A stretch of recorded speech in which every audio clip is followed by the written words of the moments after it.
સોરઠધરા સોહામણી જ્યાં સંત થયા અનેક, એ સંતોમાં ભક્ત અનોખા નરસિંહ મહેતા એક. જે આવા કૃષ્ણ ભક્ત નરસૈયાની નગરી છે, જે શિવ શક્તિની નગરી છે, જે આસ્થા અને ઇતિહાસની સાક્ષી છે, તે નગરી છે જૂનાગઢ.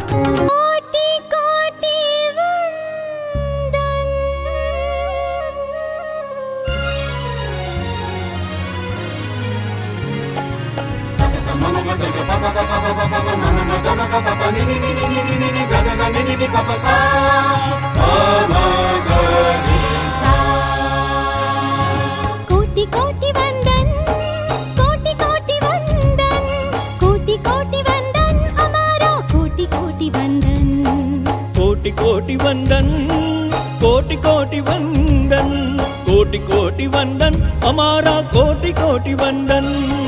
भक्त कवि नरसिंह मेहता यूनिवर्सिटी, भक्त कवि नरसिंह मेहता यूनिवर्सिटी, भक्त कवि नरसिंह मेहता यूनिवर्सिटी, भक्त कवि नरसिंह मेहता यूनिवर्सिटी. तव चरणे हमारा शीश झुक्या, हे प्राण शक्ति द्युति. कोटि कोटि वंदन, कोटि कोटि वंदन, कोटि कोटि वंदन हमारा कोटि कोटि वंदन.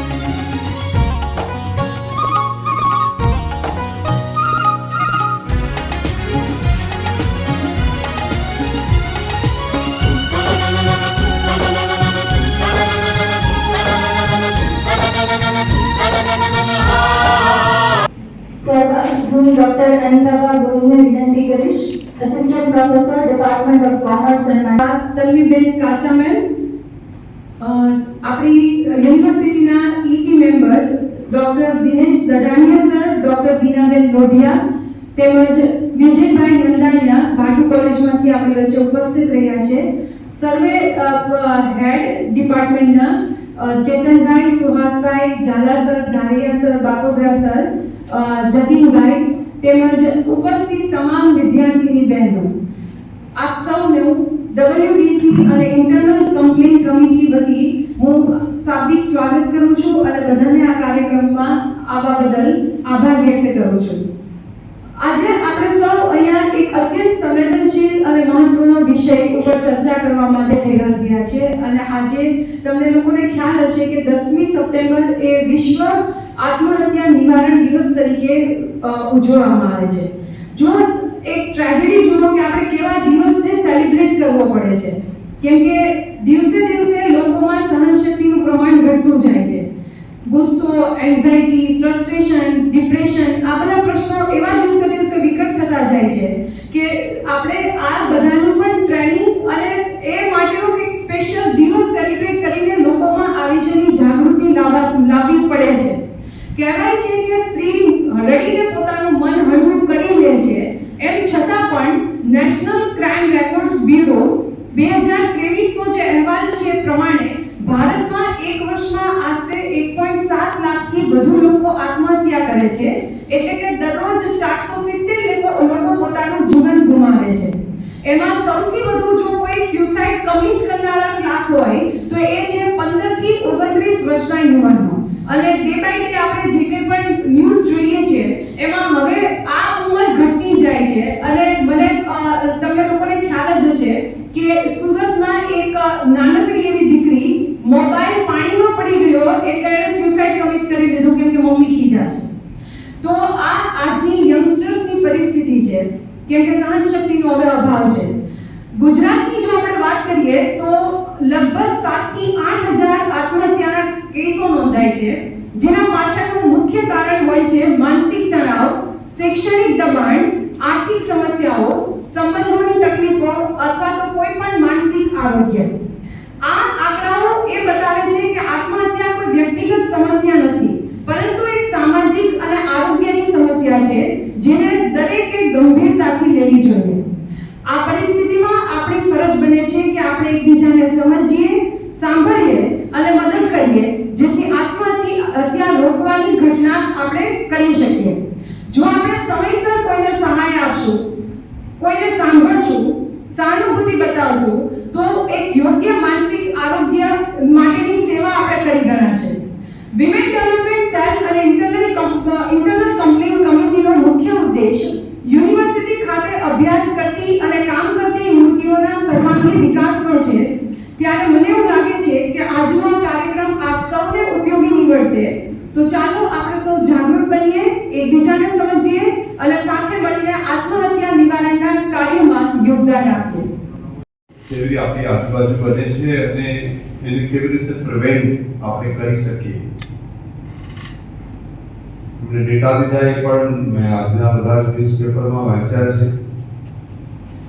મારો એરિયા છે તો મેનેજમેન્ટનો છે, ઇકોનોમી સાથે સંકળાયેલો છે.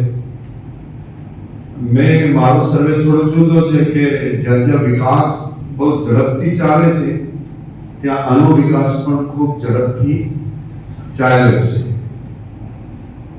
સુસાઇડ ટેન્ડન્સી અને એનું આખું એક વિજ્ઞાન.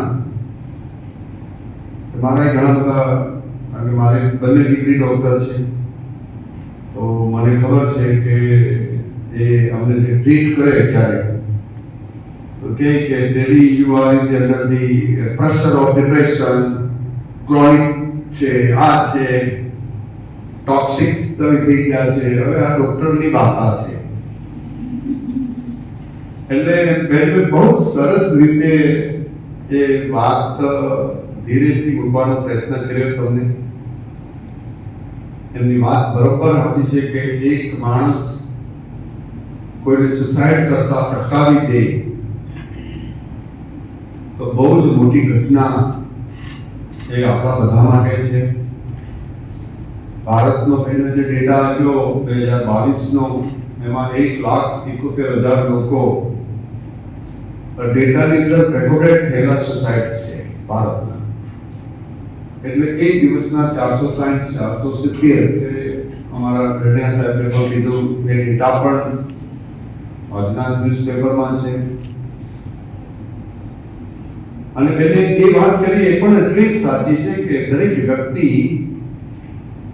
આ બધા તબક્કાઓમાંથી આપણું જીવન પાસ કરતી હોય છે.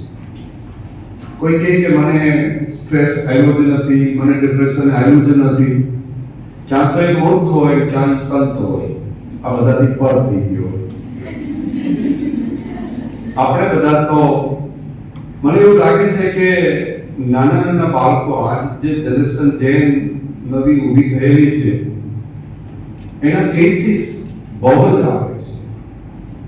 એનું કારણ છે કે આપણો જે ઉછેર થઈ રહ્યો છે અત્યારે, એક તો આપણે એના નિશાની હું તો પહેલા કહું કે એકલો થવા માટે એટલે આની પહેલી નિશાની છે. દરરોજ એ બધા સાથે હસતો ખુશતો બાળક હોય અને સડનલી એ સાઈડની અંદરથી બહાર નીકળી જાય છે ત્યારે ક્લાસના ટીચરે, એના ફેમિલીએ એને તરત આઈડેન્ટિફાઈ કરવું જોઈએ. એની સાથે કાઉન્સેલિંગ કરવું જોઈએ, ઇન્ટરેક્શન કરવું, પોઝિટિવ ઇન્ટરેક્શન કરવું જોઈએ. આપણે લોકો છે એ પૂછવાની પદ્ધતિ પણ નેગેટિવથી શરૂ કરી દે છે. એ પણ કરવાની જરૂર નથી. પોતાના બાળકને તમારે સમજવાની જરૂર છે. આ જમાનો બદલાનો છે. હવે હું આ 60 વાળો એક્સ જનરેશન એક્સ વાળો એ જનરેશન ઝેડ ની અંદર જતા પહેલા મારે એને સમજવા પડશે. આજ બાળક છે એ શાઉટિંગ કરે છે, સડનલી એના લાઈક અને ડિસલાઈક બહુ ઝડપથી બદલાય છે. આજે તમે પ્રેમ કરશો ને તમે ધૃણા કેટલી ઝડપથી કરે છે. હવે આ ચેન્જ છે સડનલી એના માટે એ જનરલ સોસાયટીમાં છે. તમે જોયું હશે તો તમને હું કેસ કહું કે શ્રીલંકાની અંદર પણ યુવાનોએ હાથમાં બાંધોડ લીધી અને બધું જે કંઈ કર્યું એ આનો જ પ્રકાર છે. આ એક પ્રકારનું દબાવેલી સ્પ્રિંગ યુવાનો છે અને દબાવેલી છે કે યુવાનો છે કે ભારતમાં પણ એવું છે કે 80 કરોડ લોકો યુવાન છે, એને કામ ધંધો નથી, એ દબાયેલા છે. આ એક પ્રકારનું સ્ટ્રેસ જ છે. પછી બાંગ્લાદેશમાં આપણે આજુબાજુ જોયું. હવે આપણે ગઈકાલ બે દિવસથી નેપાળમાં જોયું. એને તો યુદ્ધનું નામ જ આપ્યું. સોશિયલ મીડિયાની 26 લાઈક એ બંધ કરી દીધી અને યુવાનો બહાર નીકળી ગયા. થોડાક લોકો એને કોઈએ સોશિયલ મીડિયાને હવાલે લઈ લીધું. આજે દેશની સ્થિતિ એવી છે કે ડામાડોળ થઈ ગઈ છે. અને આ બધા જ લોકો છે કોણ છે?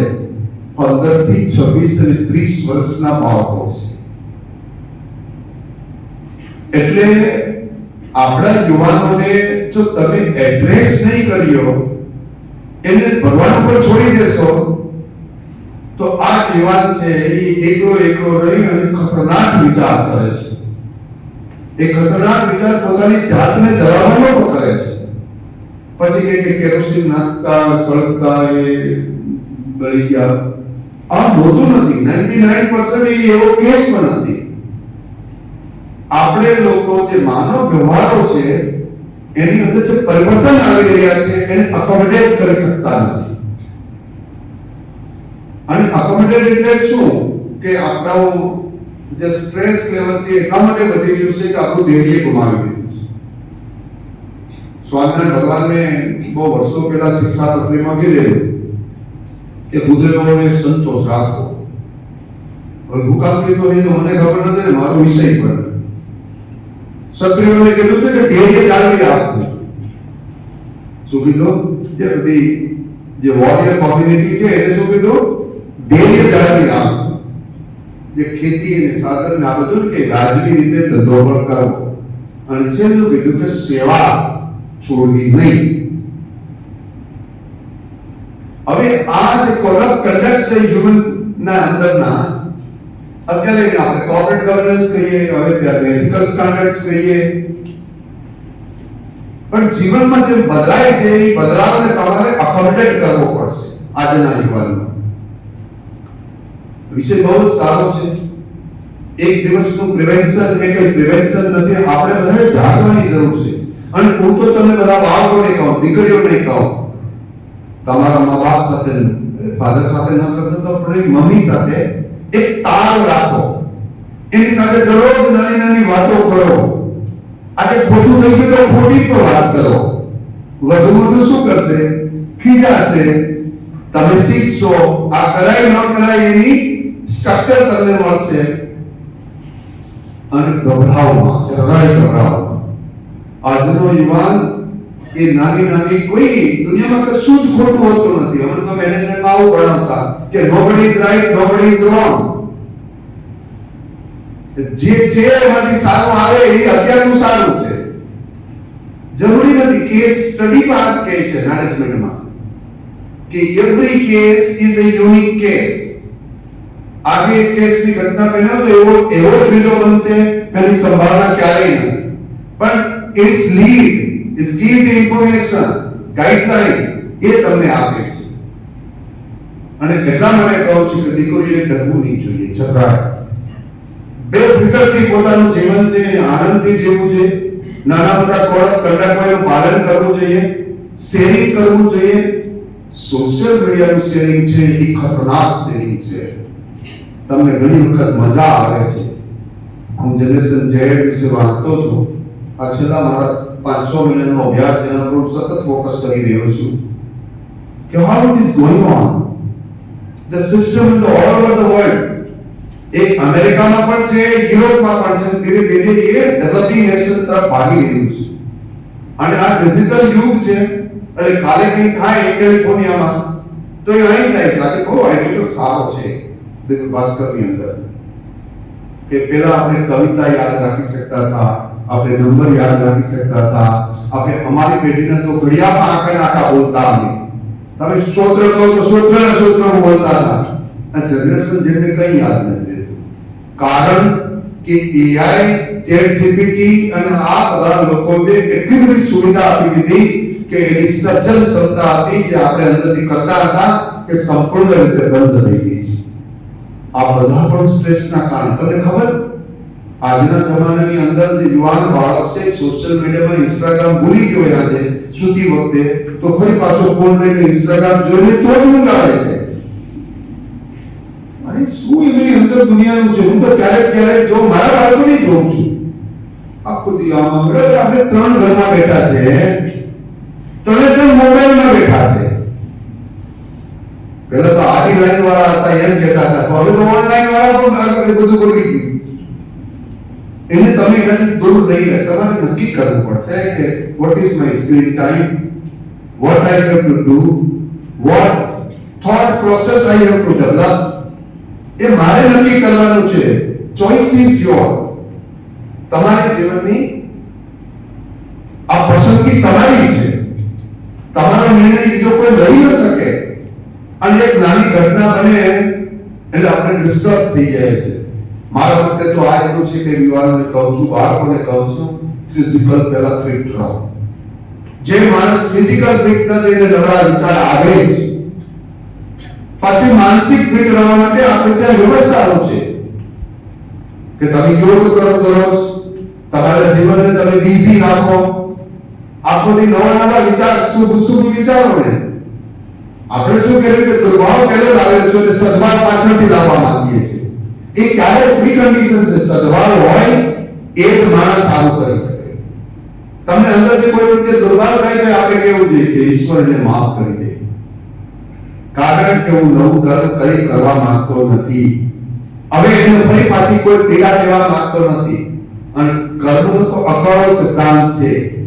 આજે હું જે કંઈ કરું છું એમાંથી હું પણ મુક્ત નથી, સાધુ સંતો મુક્ત નથી, ભગવાન પણ મુક્ત નથી. તો આપણે શું કરવું જોઈએ? બાળક તરીકે આપણે શું એવી ભૂલ કરી નાખી કે આપણા જીવનને આપણે ટૂંકાવી દઈએ? કેટલું મહા મુશ્કેલે તમને આ દુર્લભ મનુષ્ય જીવ મળ્યો છે.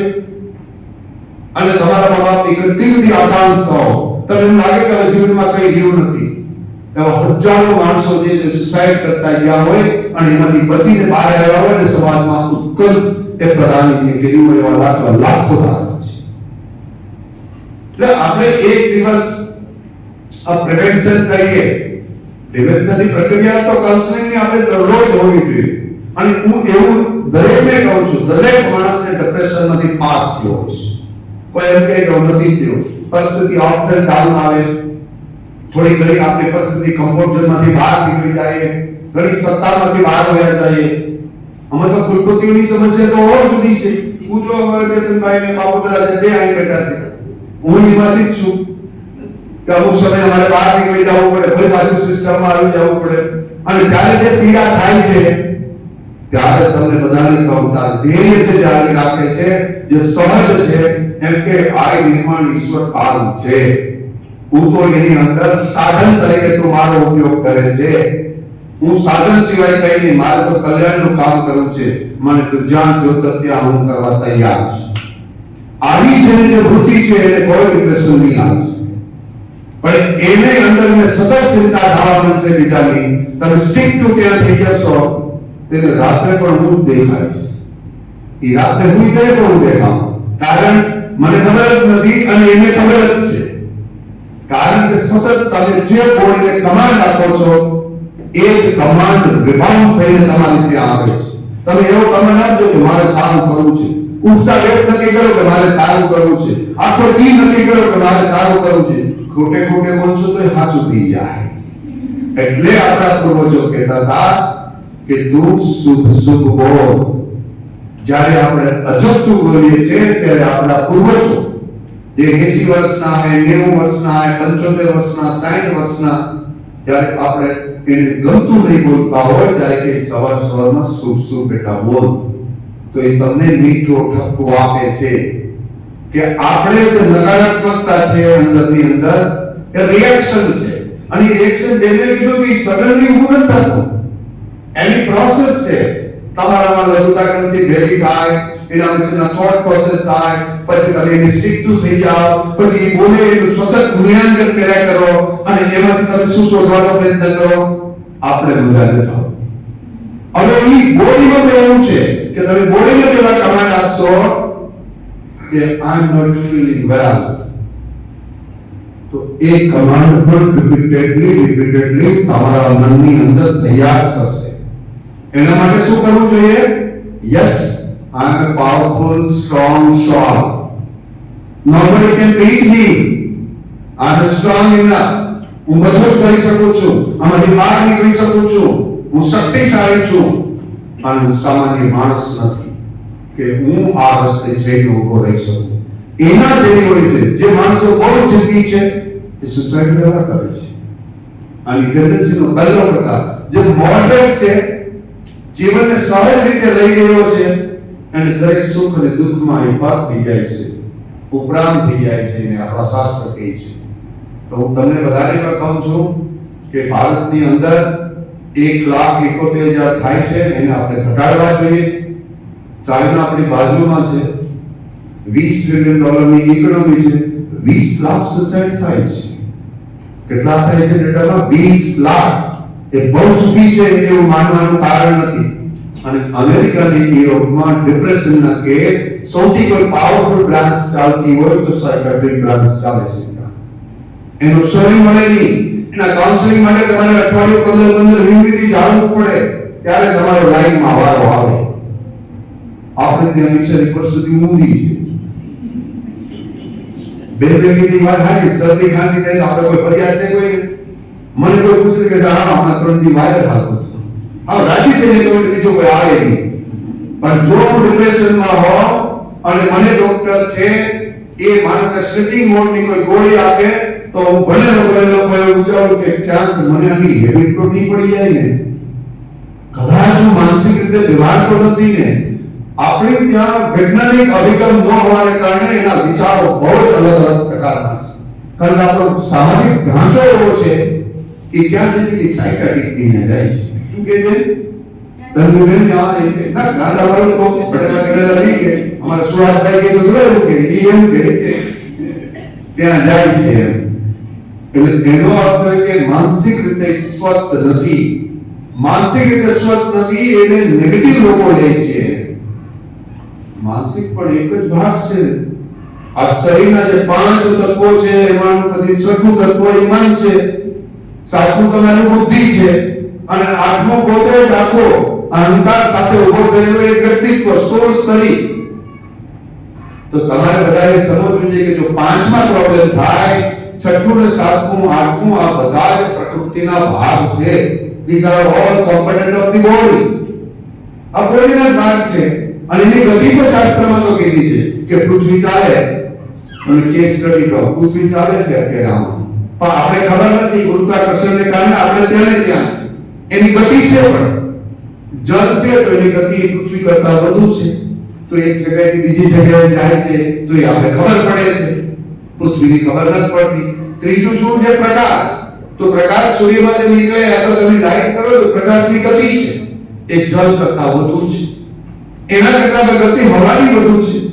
હવા ઉપર જે આકાશ મંડળમાં હવા ભ્રમણ કરે છે, આ બધા ગ્રહોને જે ઝડપે ફેરવે છે એ હવા છે, એની સ્પીડ વધુ છે. એ આપણે જોઈ શકીએ છીએ વાવાઝોડું આવે છે એના કરતા પણ આ આકાશ ગંગા છે એની સ્પીડ એના કરતા પણ વધુ છે. શાસ્ત્ર કહે છે કે આ બધા 5 કરતા પણ મનની ગતિ આ 5 કરતા પણ ખૂબ વધુ છે.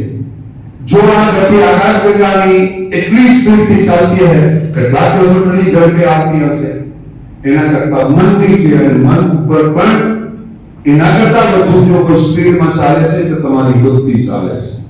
આપણે લાગે કે કોઈ માણસ આવ્યો, બાપુરા સાહેબ આવ્યા મારી ઓફિસમાં, તો હું આમ હસું, આ બાપુરા સાહેબ.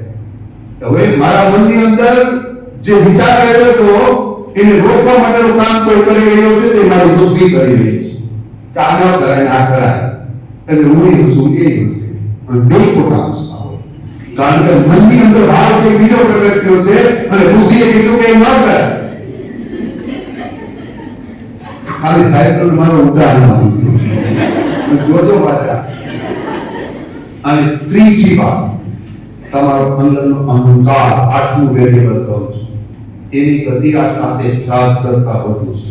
ઘણી વખત આપણે થાય કે અમારા ચેતનભાઈ આવ્યા, એ મને હસાયા, હું હસ્યો, અને તોય મારો ગુસ્સો છે અંદરનો એ બુદ્ધિનું માને નહીં. મનમાં જે વિચાર આવ્યો છે એ એટલો બધો પ્રબળ હોય કે એ બુદ્ધિ કે કામ ન કરાય અને તોય આપણે ક્યાંક કરી બેસીએ છીએ, બીજો કઈ જ નથી. એ મારી અંદર રહેલો અહંકાર છે.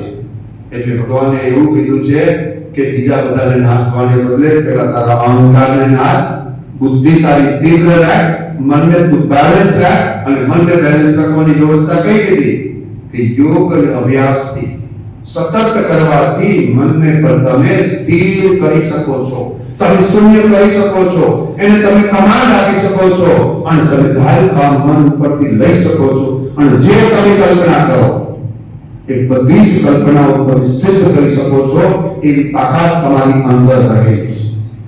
હું બહુ જ નાનો હતો ત્યારે મને ખબર છે કે મારા પતિ પ્રોફેસર છે, એ પાછા ઓબીઓડીના છે, એટલે આમ સાયકોલોજી સાથે સંકળાયેલા વિષયના છે. અમે આમ તો બંને એના વિષયના છે, પણ મેં એને આવું કીધું. અમે બે લેક્ચરર થયા, એક જ ડિપાર્ટમેન્ટમાં લેક્ચરર થયા, આસિસ્ટન્ટ પ્રોફેસર તમે છો એ મમ્મી પણ બે થયા. પછી મને વિચાર આવ્યો, જો વિચાર કરવાનું રોકે કોણ? એટલે તમને બધાને કહ્યું કે તમે જાગતા જાગતા વિચાર કરો. મેં એ વિચાર કરીને એવું કીધું કે ગુસ્સા થાય એટલે બેઠા હતા, તો મેં કીધું કે બે ડિપાર્ટમેન્ટમાં આસિસ્ટન્ટ પ્રોફેસર તરીકે જિંદગી કાઢી, હું બીજો એક ડિપાર્ટમેન્ટ બનાવી નાખ્યા. એમાં હવે ડિપાર્ટમેન્ટ પર નતો, કશું જ નતું તે डिपार्टमेंट ने नया वो हेड दी है, तो वहीं हेड कर दे. हम दोनों आपके घर के सामने एक नया और घर बना दूंगा. खाली मस्ती आगे हम करता था. वो घटना इमेज मिली कि 95 में क्या था, 96 में वो डिपार्टमेंट मैनेजमेंट क्यों, 96 से 98 में रहूं મનમાં વિચાર કે મારે આ તરફની ગતિ કરી. 98 માં મારું selection management department associate professor થઈ ગયું. 2001 ની અંદર હું હેડ થઈ ગયો. તો મને કે તમે અડધું સપનું સાચું કહ્યું કે તમે હેડ થઈ ગયા ડિપાર્ટમેન્ટના, મારું શું? તો હું મોટી બની ગયા. તો 2005 ની અંદર એક પ્રોફેસર હેડ અને ડીન ત્યાં થઈ ગયા. એટલે વિચાર તમને કરતા કોઈ રોકી શકે નહીં. जो मानस नबळो छे ए सतत एवं कहे कि અમારાથી નહીં થાય. એ શરૂ કરે પહેલા એમાં મનમાં થવા માંડે કે હું આ નહીં કરી શકું. પણ હું તમને ખાતરી ખાતે કહું છું કે જેની અંદર કામ કરવાની તાકાત છે, તીવ્ર તેજ છે, નિષ્ઠા છે, કશું જ ખરાબ કરવું નથી અને મારે આ સમાજનું સારામાં સારું કરવા માટેનો પ્રયાસ કરવો છે, એને દુનિયાની કોઈ તાકાત અને લાંબો સમય સાઈડમાં રાખી ન શકે. ભાઈ હું તો ગામડાનો માણસ છું, ખેડૂતનો દીકરો છું. ક્યાં ઇન્ડિયન પાર્ટમાં હું મારું ગામ છે, ત્યાંથી જાઓ તો તમે સીધા આફ્રિકા સુધી પહોંચાય છે. વચમાં એક પણ ગામ આવું આવતું નથી, દરિયાકાંઠે અમને નીકળી જાય. તો એવી પરિસ્થિતિમાં પણ તમે તમારા સપના જો, એની માટેનું એક જ સૂત્ર છે, હાર્ડ વર્ક, હાર્ડ વર્ક અને હાર્ડ વર્ક. એનો કોઈ વિકલ્પ આ દુનિયાની અંદર છે જ નહીં. અને જે હાર્ડ વર્ક કરે છે એને આવો કોઈ વિચાર નબળો આવતો નથી, અને જે કશું જ નથી કરતો એને નબળા વિચાર સિવાય કંઈ આવતું નથી. એટલે મારી તમને બધાને યુવાનોને, આમ તો તમે બધા આપણા વિસ્તારના છો કે જ્યાં આ બધી ટેન્ડન્સી ઓછી હોય, છતાંય બેનને કીધું કે આપણા જૂનાગઢમાં આ બધું થાય છે. એ ગરીસો છે આપણા માટે. એ ઘટના નાની નાની અત્યારે ટેમ્પટેશન થઈ રહી છે. એ ઘટનાનો સમૂહ જ્યારે મોટો થઈ જશે, ભારત જ્યારે યુવાન છે અત્યારે આવી બધી સમસ્યાનો સામનો નથી કરતી, પણ જેથી ભારત વિકસિત ભારત તરફ જતું હશે, ત્યારે જો આને દબાવવામાં નહીં આવે આ બધા પરિબળોને, તો આપણે સમૃદ્ધ અને સશક્ત ભારતના લોકો નહીં હો. અને જ્યારે સશક્ત ભારતના લોકો નહીં હોય તો સશક્ત રાષ્ટ્ર લાંબો સમય ટકી શકે નહીં. અને જે રાષ્ટ્રની જે અડીખમ રાષ્ટ્ર તરીકે આગળ હાલતા છે, એની પાછળ એનું માનવબળ છે એ ખૂબ સશક્ત હોય. મારે અત્યારે બોર્ડ ઓફ મેનેજમેન્ટની મીટિંગ છે 2:30 વાગે, એટલે હું થોડો પ્રોટોકોલ બંધ કરીને વચમાં આવી ગયો છું. મને તો થાય કે હું કલાકો સુધી આ તમારી સાથે ઇન્ટરેક્ટ કરું અને એકલો ન બોલું, બાળકોને પણ બોલાવીએ. બેનને બહુ સારો પ્રયાસ કર્યો, રણ્યા સાહેબે પણ બહુ પ્રયાસ કર્યા. મંદાણા સાહેબ અત્યારે પિક્ચર બતાવવાના છે, 25 મિનિટનું 10-12 મિનિટ એ બોલવાના પણ છે, ઇન્ટરેક્ટ કરવાના છે. બાળકોએ આ બધી બાબતોમાં જોવું જોઈએ. બેને જે નાની નાની વાતો કરી છે કે આવી ટેન્ડન્સી વાળા લોકો હોય કે આપણા કુટુંબમાં હોય, આપણા મા બાપ હોય, આપણા બાપ હોય, આપણો ભાઈ હોય, આપણી બહેન હોય, આપણી આજુબાજુના લોકો હોય, તો તમારી બાજ નજર એની કામ હોવી જોઈએ. એને છોડી ન દેવાય. ડાયાબિટીસની ગોળી ઉપર જો 3 હોય એકારે ખાઈ લે તોય મરી જાય. તમને ખબર છે લો બીપી થઈ જાય એટલે મરી જ જાય. નાની નાની વસ્તુઓની અંદર તમારે ખ્યાલ રાખવો જોઈએ. દવાની બોટલો હોય તો લોકો ઘીમાં રાખી મારે ગામડા નથી રાખે છે, ઉપર રાખે એટલે બાળક કોઈ અડે નહીં. ઘરમાં કઈ નાની મોટી મુશ્કેલી થઈ હોય, બહેનોની મુશ્કેલી થઈ હોય, તરત બેન ઘટાડે. જીવન હંમેશા સંઘર્ષ કરવો જોઈએ અને કેવું જોઈએ કામ વોટ મેં હું આનાથી ડરીશ નહીં, ડર કે આગે જીત હૈ. એ આપણે બધાએ આગળ વધવાનું છે અને તમને બધાને આવા દિવસે આપણે સારા એક્સપર્ટ મળ્યા. અમારો વિચાર હતો હજી બહેનો આપણી પાસે 300 400 500 બહેનો અનિતા બહેન મેં વ્યવસ્થા કરી હતી. આપણી પાસે બિહાડવાની વ્યવસ્થા અત્યારે આ છે. મને લાગે કે આવતા 6-8 મહિનામાં આપણા હોલ ને બધું તૈયાર થઈ જાય છે. આપણે પેરોલ ત્યાં કરશું. આપણે વંચિત છે પણ દુખી નથી. જે વ્યવસ્થાઓથી વંચિત છે વ્યવસ્થાઓ ઊભી કરશું અને આપણે જંગલમાં રહેવાવાળી પ્રજા છે, સિંહ વાળી પ્રજા છે, એની માનસિક વૃદ્ધિ પર સિંહની હોવી જોઈએ. જાતિ નહીં, માનસિક વૃદ્ધિ તમારી સિંહની હોવી જોઈએ. અને જેની માનસિક વૃદ્ધિ સિંહની છે એને કોઈ નાના નાના હરણા કે નાના નાના શિયાળ એ આપણે કઈ શીખી ન શકે. આપણે એના ઉપર સવાર થઈ જવાનું છે. આ બધા સવાર થાવ અને ભગવાન તમને શક્તિ આપે. હું મારી વાણીને વિરામ આપું છું. ભારત માતા કી જય, વંદે માતરમ.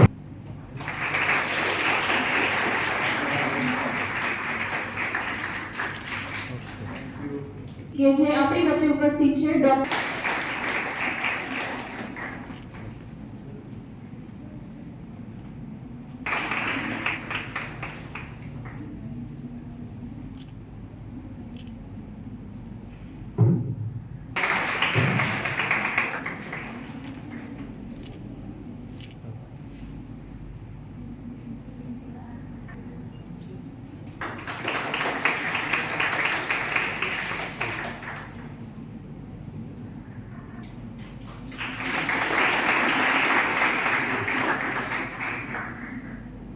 તેમના વિચારો આપણી સમક્ષ રજૂ કરે. Please sir. તેને કહીએ જે પીડ પરાઈ જાણે રે વૈષ્ણવજન તો તેને કહીએ જે પીડ પરાઈ જાણે રે પર દુઃખી ઉપકાર કરે તો એ મન અભિમાન નાણે રે વૈષ્ણવજન તો તેને કહીએ જે પીડ પરાઈ જાણે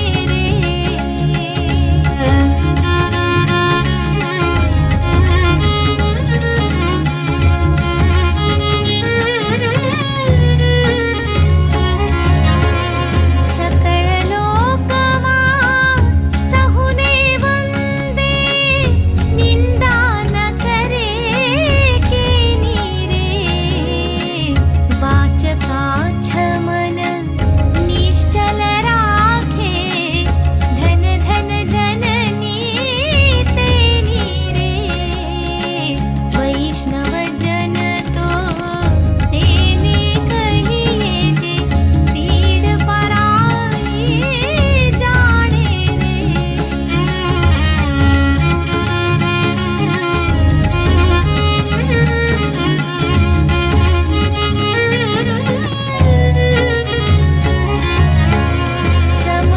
સમદૃષ્ટિને કૃષ્ણ ત્યાગી પરસ્ત્રી જેને માત રે જીવહા થકી અસત્ય ન બોલે પરધન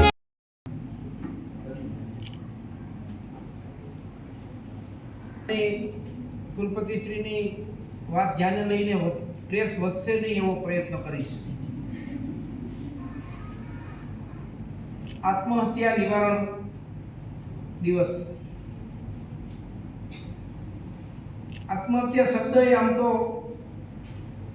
કંપારી છૂટે એવો છે. લગભગ રોજ વર્તમાન પત્રમાં એકાદી ઘટના જોઈએ છીએ ત્યારે ઘણી વખત તો ખલેલ પમાય છે. સામૂહિક આપઘાતની ઘટનાઓ જ્યારે જોઈએ ત્યારે એવું લાગે કે આવી કઈ ઘટનાઓ ઘટે છે, થોડા દિવસ વર્તમાનપત્રો ન્યૂઝ ચેનલો ચલાવે અને પછી લોકો ભૂલી જાય.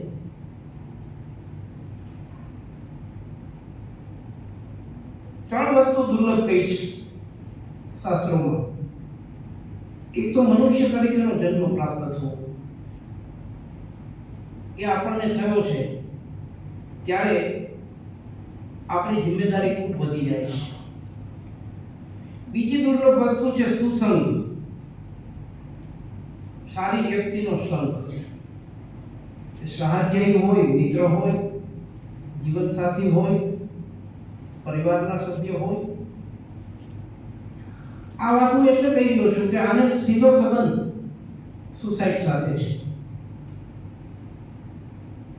એક વ્યક્તિ મનુષ્ય તરીકે જન્મે છે ત્યારે એનું એને ગૌરવ હોવું જોઈએ, એના જીવનનું મૂલ્ય એને સમજાવવું જોઈએ. બીજી દુર્લભ વસ્તુ મહત્વની એટલે છે કે જો વ્યક્તિને સુસંગ હોય, સારી વ્યક્તિનો સંગ હોય, તો યોગ્ય સમયે યોગ્ય સલાહ માર્ગદર્શન મળી રહે અને જેથી કરીને જે વૈચારિક ઝંઝાવાતો ઊભા થયા હોય, વિટોળાઓ ઊભી થઈ હોય, એનું સોલ્યુશન, એનું સમાધાન નીકળી શકે. અને ત્રીજી વસ્તુ પણ આ ઘટના સાથે બહુ ગહન રીતે જોડાયેલી છે, આધ્યાત્મ તરફનો વિચાર, ઈશ્વર પ્રત્યેની શ્રદ્ધા. જો આ વસ્તુ વ્યક્તિમાં હોય તો મને લાગે છે કે જ્યારે કોઈ નિરાશા આવે, હતાશા આવે, સ્ટ્રેસની પરિસ્થિતિ જન્મે ત્યારે એક આશ્વાસન, એક દિલાસો, એક શ્રદ્ધા ઊભી થાય અને એનાથી માણસ ટકી જાય. બહુ વર્ષો પહેલા ગુણવંત શાહે એક પુસ્તક લખેલું, મરો ત્યાં સુધી જીવો. એમાં એને મજાની વાત લખી હતી, તનસુખ, મનસુખ અને આનંદ સુખ. તનસુખ એટલે શરીરનું સુખ, શારીરિક સ્વાસ્થ્ય. મનસુખ એટલે માનસિક સ્વાસ્થ્ય. અને આનંદ શંકર એટલે સદાય મોજમાં રહેવું. કોરોના કાળ પછી હેપીનેસ ઇન્ડેક્સની વાતો સંભળાય છે, પણ ખાસ કરી ગંભીર રીતે એ અંગે આપણે વિચારતા નથી. કોરોના કાળમાં બધાએ જોઈ લીધું કે જે લોકોનો હેપીનેસ ઇન્ડેક્સ ઊંચો હતો, જે લોકો ખુશ હતા, એને કોરોના જેવી મહામારી પણ બહુ ટચ કરી શકી નથી. એટલે શરીરનું સ્વાસ્થ્ય તો એનો સીધો સંબંધ છે વ્યાયામ. ખાસ કરીને મારે આ યુવા વિદ્યાર્થીઓને કહેવું છે કે વ્યાયામનો કોઈ વિકલ્પ નથી અને ખૂબ જરૂરી છે. આજકાલ જુદી જુદી ઘટનાઓ જોઈએ છીએ, હોસ્ટેલમાં વિદ્યાર્થીઓની મારામારી, સ્કૂલ કોલેજોમાં વિદ્યાર્થીઓ વચ્ચેના ઝઘડા. આ બધામાં મને લાગે છે કે ક્યાંક ને ક્યાંક રમત ગ્રાઉન્ડ પરની રમત બંધ થઈ છે, ગ્રાઉન્ડ પર રમવાનું બંધ થયું છે. એટલે જે ફ્રસ્ટ્રેશન છે, જે એકબીજા પ્રત્યેનો ગુસ્સો છે, જે ઘૃણા છે, દ્વેષ છે, એ રમતના માધ્યમથી અભિવ્યક્તિ થતો હતો, એ બંધ થયું અને એને પરિણામે એ વધ્યું. એટલે વ્યાયામ, તનસુખ માટે નિયમિત કસરત, વ્યાયામ, રમતો એ ખૂબ મહત્વની છે અને એનો સીધો સંબંધ જે માણસની જીવન યાત્રા ધીમે ધીમે આત્મહત્યા તરફ જાય છે એને ચોક્કસપણે અટકાવી શકે. એ જ રીતે મનસુખ, મન પ્રફુલ્લિત હોય, માનસિક આરોગ્ય સારું હોય તો પણ વ્યક્તિ આ પ્રકારની ઘટનાથી બચી શકે. અને જે રીતે આપણા શરીરને ખોરાકની જરૂર છે, જેમ વ્યાયામની જરૂર છે, એ જ રીતે આપણી મનસ્થિતિ સારી રહે, માનસિક આરોગ્ય સારું રહે, એ માટે મનની કસરત, એના માટેનું એને જરૂરી વાતાવરણ, પર્યાવરણ પણ ખૂબ જરૂરી બન્યું છે. આ વિષયના સંદર્ભમાં જોતો તો ડોલ્ફિન માછલીની એકાગ્રતા છે 8 સેકન્ડની 10 સેકન્ડની બધાથી ઓછામાં ઓછી હતી. પણ સ્થિતિ એવી થઈ છે કે ખાસ કરીને સોશિયલ મીડિયાને પરિણામે એનો એટલો બધો પ્રભાવ વધ્યો અને એને પરિણામે એકાગ્રતા ધીમે ધીમે ઘટવા લાગી કે ડોલ્ફિન માછલી કરતાં આપણી એકાગ્રતા 8 સેકન્ડની છે એવું અભ્યાસો કહે છે. એક સોશિયલ મીડિયા પરની રીલ 2-4 સેકન્ડ તો માંડ જોઈ શકાય છે. અને માનસિક સ્વાસ્થ્યને નુકસાન કઈ રીતે પહોંચાડે છે આપણને દેખાતું નથી. કારણ કે એ રીલોમાં છે ને આવા અવરોધ બહુ છે. એક રીલ જોઈ કે એક વિધવા માતાની સાથે પોતાનું બાળક અને એને એ ગરીબીનું દ્રશ્ય એક રીલમાં જોઈએ છે ત્યારે એક જુદા પ્રકારના આવેગો. એ રીલ પૂરી થાય 2-4 સેકન્ડ જોઈ બીજી રીલ આવે છે તો એમાં પાછી મોરાની રીલ આવે એટલે એમાં પાછા જુદા પ્રકારના આવેગો. એ રીલ પૂરી થાય તો ત્રીજી કોઈની પ્રેમની સફળતા કે નિષ્ફળતા લવ સ્ટોરીની રીલ આવે. એમાં પાછી કોઈ ન્યુ કપલ બાલીમાં ફરતું હોય તો એ જોઈએ તો પાછા જુદા પ્રકારના આવેગો. એટલે આ સ્થિતિમાં માનસિક સ્થિતિ ડામાડોળ થયા કરે છે અને એને પરિણામે માનસિક સ્વાસ્થ્ય ક્યારે એ નબળું થતું જાય છે એનો ખ્યાલ પણ નથી રહેતો. અને એ જ રીતે આનંદ શંકરનું પણ એટલું જ મહત્વ છે કે જે પણ સ્થિતિમાં છીએ, જે કોઈ વાતાવરણમાં છીએ, જે કંઈ મળ્યું છે એને માનવું અને એમાંથી વધુ ને વધુ આનંદ મેળવવાનો જો પ્રયાસ કરીશું તો મને લાગે છે કે આપણું સ્વાસ્થ્ય જળવાશે અને આ આત્મહત્યાની સ્થિતિ તરફ જવાનો સવાલ ઊભો નહીં થાય. હમણાં જ કુલપતિ શ્રી આરે એમની ઓફિસમાં 2 મિનિટ અલગ જલગ મળવાની વાત થઈ તો આ વિષયની વાત થઈ એટલે એને બહુ મજાની વાત કરી જે મારે કહેવાની હતી એ જ કીધી. સહજતા.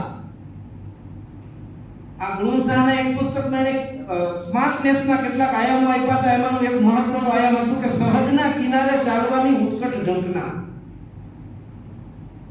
અને સહજતાને નેચર આરે બીજો સંબંધ છે. જેટલા આપણે નેચર આરે જોડાયેલા હશું, કુદરત આરે જોડાયેલા હશું એટલા આપણે સહજ રહી શકીશું. પણ થયું છે એવું કમનસીબી એ છે કે ધીમે ધીમે આપણે સહજતા ગુમાવતા ગયા. બધું આર્ટિફિશિયલ. અને એમાં આ એઆઈ ના જમાનામાં તો શું થાય એની કલ્પના જ નથી કરી શકાતી. આપણું હાસ્ય, આપણું રુદન, આપણી વાત, આપણો વ્યવહાર આ બધું જ અસહજ થતું જાય છે. ઇવન આપણું જે કમ્ફર્ટ ઝોન છે એમાં રહેલા લોકો સાથેનો આપણો વ્યવહાર પણ ઘણો બધો આર્ટિફિશિયલ થતો જાય છે. એટલે જો આ પરિસ્થિતિમાં સ્વસ્થ રીતે જીવવું હશે, બચવું હશે તો સહજના કિનારે ચાલવાની થોડી ઝંખના તો રાખવી પડશે. હા, ઘણી વખત જુદી જુદી પરિસ્થિતિઓમાં અસાહજિક વર્તન વ્યવહાર કરવો પડતો હોય છે. કોઈના બેસણામાં જઈએ તો ત્યાં સ્વાભાવિકપણે એ પ્રકારના જ ભાવ પ્રદર્શિત કરવા પડે, હોય કે ના હોય. કોઈ સારા પ્રસંગમાં જઈએ એની આરે કંઈ બહુ જાજુ લેવા દેવા આનંદ કે ઉત્સાહ ન હોય પણ છતાંય ત્યાં એ પ્રકારનો આવેગ વ્યક્ત કરવો પડે. એટલે એક્ટિંગ કરવી એ પણ એક જીવનનો પાઠ છે. પણ છતાંય જ્યાં શક્ય છે ત્યાં આપણે જેટલા સહજ રહેશું, જેટલા કુદરત સાથેનો આ નેચર સાથેનો આપણો નાતો રહેશે એટલા વધારે સ્વસ્થતાથી જીવી શકાશે. વારંવાર આપણે છેલ્લા વર્ષોમાં તો બહુ સાંભળીએ છીએ કે આ દેશ યુવાનોનો દેશ છે. સૌથી વધુ આપણી પાસે યુવાનો છે. પણ ક્વોન્ટિટી એટલી કામ લાગશે? ટોળાનું શું કરીશું? એમાં ક્વોલિટી, એમાં સમૃદ્ધ વિચારસરણી. ખાલી અભ્યાસ કરીશું, ડિગ્રી મેળવીશું તો એનાથી માત્ર નોકરી મેળવવા માટેનું ટોળું ઊભું થશે કે જે ધક્કામુક્કી કરતું હશે. બેને કહ્યું ભૂમિકા કાર્યક્રમની ભૂમિકામાં કે વધુ તો યુવાનો આત્મહત્યા કરે છે. તો એ બહુ મોટો ચિંતાનો વિષય છે, ગંભીર વિષય છે કે આ યુવાનોના સ્વાસ્થ્યની ચિંતા કરવી પડશે. આ યુવાનો માત્ર સંખ્યાત્મક હશે એટલું પૂરતું નથી, ગુણાત્મકતા જોવી ખૂબ જરૂરી બની છે. અને એના માટે સૌએ ફરીથી સમૃદ્ધ રીતે આ યુવાનોને આગળ લઈ જવા માટે વિચાર કરવો પડશે એવું મને લાગે છે. મનુષ્ય જીવન એ દુર્લભ છે અને એમાં પણ જાત, જગત અને જીવતર જો આને તમે નહીં ચાહો, પોતાની જાતને નહીં ચાહો, આ જગતને નહીં ચાહો, અને જે મનુષ્યનું જીવતર છે, આ જે યાત્રા છે મનુષ્ય તરીકેની, એના પ્રત્યેની ચાહત છે ને એ બહુ મહત્વની છે. આ ડોક્ટર બેન છે એટલે એ વધુ એના પર કહી શકશે કે જ્યારે વ્યક્તિની પોતાના જીવન પ્રત્યેની ચાહત ઘટવા માંડે છે, અન્ય લોકો પ્રત્યેની ચાહત ઘટવા માંડે છે, એ બહુ જલ્દીથી મૃત્યુ ભણી દોડાય છે. એ કોઈ રોગનો ભોગ બન્યા હોય કે આત્મહત્યાનો વિષય હોય. કેન્સર જેવા રોગોમાં આવું જ થાય છે. એ રોગ કરતા એની માનસિકતા બહુ જલ્દીથી બદલે છે, એની ચાહત ઘટે છે, અને એને પરિણામે એ બહુ જલ્દીથી મૃત્યુ સુધી પહોંચી જાય છે. એટલે જ્યારે આપણા અસ્તિત્વનો સવાલ હોય, પોતાના અસ્તિત્વનો સવાલ હોય, ત્યારે આપણે એ અંગે વિચારવું ખૂબ જરૂરી બન્યું છે. સામાન્ય રીતે આ સોશિયલ મીડિયાના જમાનામાં, અને એમાંય ખાસ કરીને કોરોના પછી આપણે ઓનલાઈન શબ્દ આપણા માટે બહુ મહત્વનો બન્યો. અઠવાડિયામાં અમારા જેવા લોકોને તો 3-4 મીટિંગો ઓનલાઈન થાય. એનો એક ફાયદો છે, બાજુમાં ફોન મૂકી દઈએ એટલે ભાગ્યા આપણે, વચમાં જો કોઈ મારી નહીં શકાય. ઘણી વખત આ ઓનલાઈન વિશ્વ છે ને એ મોટું થતું ગયું, અને ઓફલાઈન વિશ્વ આપણું નાનું થતું ગયું. કારણ કે જ્યારે વિશિષ્ટ પરિસ્થિતિ આવે છે ત્યારે આ ઓનલાઈન વિશ્વ આપણને ક્યાંય કામ આવતું નથી. કોરોના જેવી મહામારી આવી ત્યારે આપણે જોઈ લીધું કે દીકરો પોતાના પિતાના મૃતદેહને સ્મશાન સુધી લઈ જવા તૈયાર નથી.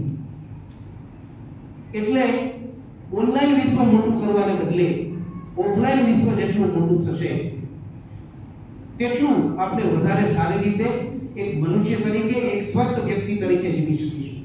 જ્યારે પણ કઈ મુશ્કેલી આવે, જ્યારે કઈ વિશિષ્ટ સંજોગો આવે, ત્યારે એ આપણું જે પેલું સર્કલ છે ઓફલાઈનનું, એ જ આપણી પાસે ઊભું રહેશે, એ જ આપણો સદિયારો બનશે, એ જ આપણને હૂંફ આપશે, એ જ આપણને સાચી સલાહ કે માર્ગદર્શન આપશે.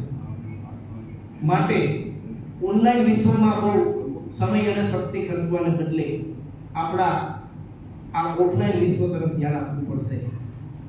મારું પોતાનું વ્યક્તિગત માનવું, મારું પોતાનું વિચારવું, મારા પોતાના અનુભવ પ્રમાણે આ જે સોસાયટી, ખાસ કરીને બાળકોને, યુવાનો જ્યારે આપઘાત તરફ જાય છે ત્યારે એના માટે એની જે ઉછેરની પ્રક્રિયા છે, પેરેન્ટિંગ સિસ્ટમ જે છે, એમાં પણ ક્યાંક ને ક્યાંક કોઈને કોઈ પ્રકારે ચૂક રહી જાય છે.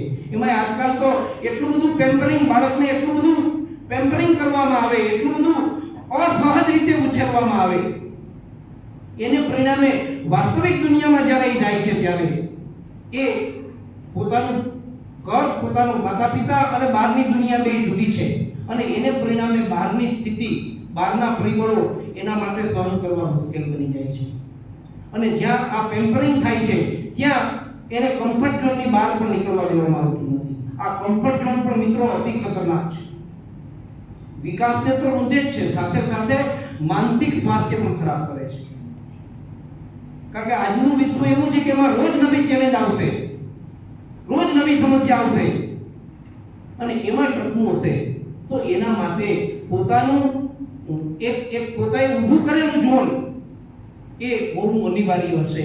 આ કમ્ફર્ટ ઝોન છે એ વ્યક્તિને ધીમે ધીમે પંગુ કરે છે, એનું માનસિક સ્વાસ્થ્ય પણ નબળું કરે છે, અને જ્યારે પણ કાંઈ હતાશા, નિરાશા કે સ્ટ્રેસની સ્થિતિ આવે ત્યારે એ બહુ જલ્દીથી આત્મહત્યાની દિશામાં આગળ વધે છે. સ્ટ્રેસ મેનેજમેન્ટની પણ વાતો આપણે જુદી જુદી પરિસ્થિતિઓમાં જ્યાં ને ત્યાં બધે સાંભળીએ છીએ. આપણે રોજબરોજ એવું સાંભળીએ છીએ કે કોમ્પિટિશનનો યુગ છે, હરીફાઈનો યુગ છે, અને એ હરીફાઈની સાથે કોમ્પિટિશનની સાથે સાથે કમ્પેરિઝન, આ બે શબ્દો પણ અતિ ઝેરીલા છે કે જે આપણા માનસિક સ્વાસ્થ્યને બહુ ખરાબ રીતે અસર કરે છે. અને હું માનું છું કે હરીફાઈ એક એવી પરિસ્થિતિ છે કે જેમાં કોઈ પરાણે મારો હાથ ખેંચીને મને એમાં ઉતારતો નથી. હું મારી પસંદગીથી ઉતરું છું. બાકી તો હું મારી રીતે મારા વ્યક્તિત્વ વિકાસનો, મારા વિકાસના પ્રયત્નો કરું, પણ હું મારી પસંદગીથી હરીફાઈમાં ઉતરું છું, અને એ હરીફાઈમાં જ્યારે મને નિષ્ફળતા મળે છે ત્યારે એ હું સહન કરી શકતો નથી, અને એ મારું માનસિક સ્વાસ્થ્ય બગાડે છે. અને એ જ રીતે કમ્પેરિઝન. એક સમય એવો હતો, અમારા સમયમાં બહુ તો નજીકના સગા સંબંધીઓ સાથે કમ્પેરિઝન થતી હતી, પણ હવે કમ્પેરિઝન પણ બહુ વિશાળ સ્તર પર થવા લાગ્યું. અને એ કમ્પેરિઝન કરનાર એ ભૂલી જાય છે કે દરેક વ્યક્તિ એ એક વ્યક્તિગત એકમ છે, દરેક વ્યક્તિ વિશિષ્ટ છે, આગવી છે. એને બીજાની સાથે કોઈ પણ પરિસ્થિતિમાં કોઈ પણ સંજોગોમાં કમ્પેરિઝન એની કરી શકાય નહીં, એની તુલના થઈ શકે નહીં. અને છતાંય આપણે વારંવાર કોઈને કોઈ રીતે જુદી જુદી વ્યક્તિઓની કમ્પેરિઝન કરતા હોઈએ છીએ અને એમાંથી નિરાશા અને હતાશા પણ આવતી હોય છે. અને એ જ રીતે સ્ટ્રેસ.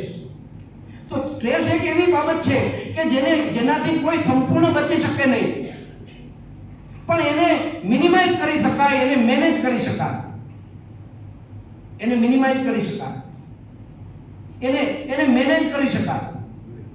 અને મોટા ભાગે તમે જોયું છે તમારી આજુબાજુમાં કે સ્ટ્રેસ અનુભવતા લોકોની એક સ્વભાવગત એવી વિશેષતા હશે કે એ મોટા ભાગે કામ ભેગા કરશે. આજનું કામ આજે કરીશું, આજનું કામ અત્યારે જ કરીશું. તો ઘણી બધી રીતે આપણે સ્ટ્રેસને રોકી શકીશું, મિનિમાઇઝ કરી શકીશું. પરીક્ષાનું ટાઈમ ટેબલ મુકાય પછી જ આપણે શરૂ કરીએ તૈયારીઓ તો સ્વાભાવિક છે કે સ્ટ્રેસ થવાનું જ છે. પણ 2 મહિનાથી આપણે શરૂ કરી દીધું હોય તો એનાથી બચી શકાશે. એટલે આ રીતે જે કામ નક્કી કર્યું છે કે કરવાનું છે, મારે જ કરવાનું છે, મારાથી જ થાય એમ છે, તો મારે સમયસર કરવું, તો હું આ સ્ટ્રેસથી બચી શકીશ અને તો જ મારું માનસિક સ્વાસ્થ્ય પણ જળવાઈ રહેશે. એટલે દેશ અને દુનિયામાં આત્મહત્યાના આંકડાઓ જોઈએ તો પણ કંપારી છૂટે એમ છે, પણ આંકડાઓમાં પડવાની બહુ જરૂર નથી. મારે મારી જાતને પૂછવાનું છે કે હું સ્વસ્થ છું, હું સિક્યોર છું, તો આ પરિસ્થિતિથી બચી શકાશે. બાકી તો આપણે ત્યાં ટીવી પર ને જુદા જુદા માધ્યમથી આવતી જાહેરાતો સતત અને સતત આપણને અનકમ્ફર્ટ ઝોનમાં રાખશે. કોઈને કોઈ રીતે એ આપણને અસલામતી બતાવશે. આ પરિસ્થિતિમાં આપણે જો સ્વસ્થ રહેવું હશે તો એના માટે આપણે ખુદ જ પ્રયત્ન કરવો પડશે, આપણે ખુદ જ સભાન થવું પડશે, આપણે ખુદ જ આપણી જાત પર કામ કરવું પડશે, આપણે ખુદ જ આપણી જાત ઉપર વિશ્વાસ રાખવો પડશે.